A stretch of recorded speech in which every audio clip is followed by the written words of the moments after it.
গাজীপুরে typhoid vaccination campaign 2025 উপলক্ষে শিক্ষক ওরিয়েন্টেশন সভা অনুষ্ঠিত। মোহাম্মদ পলাশ শেখের রিপোর্টে দেখুন বিস্তারিত।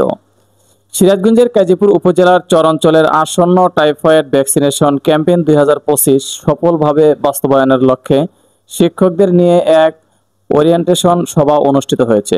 বৃহস্পতিবার 10 সেপ্টেম্বর সকালে নাটোয়ারপাড়া অডিটোরিয়ামে আয়োজিত এ সভায় সভাপতিত্ব করেন উপজেলা স্বাস্থ্য ও পরিবার পরিকল্পনা কর্মকর্তা ডাক্তার মোহাম্মদ রাসেল আহমেদ। সভায় তিনি জানান, আগামী 12 অক্টোবর 2025 থেকে সারা দেশে টাইফয়েড ভ্যাকসিনেশন ক্যাম্পেইন শুরু হবে।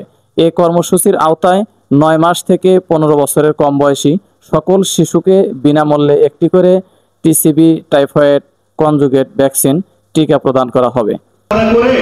সেই নাম্বারটা আমাদেরকে পাঠাইতে হবে, সেটা আমরা এমআইএসে পাঠাই দেব, সেখান থেকে তখন আবার ঠিক করে দেব।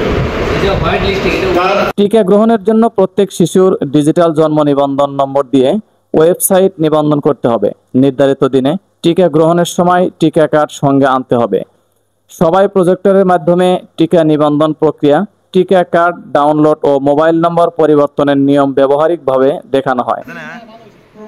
শিক্ষকরা চরাঞ্চলে এমন কার্যকরী সভা আয়োজন করায় উপজেলা স্বাস্থ্য কর্মকর্তাকে ধন্যবাদ জানান এবং নিজেদের প্রতিষ্ঠানের শিক্ষার্থীদের টিকা নিবন্ধন সম্পন্ন করার অঙ্গীকার ব্যক্ত করেন। আজকে স্যার এখানে এসে উপস্থিত হয়ে আমাদের মাঝে আগ্রহী হয়ে উপস্থিত হয়েছিল, এই জন্য স্যারকে আমরা ধন্যবাদ জানাই।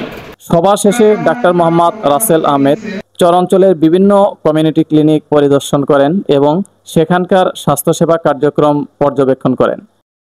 S MP news 24 news desk.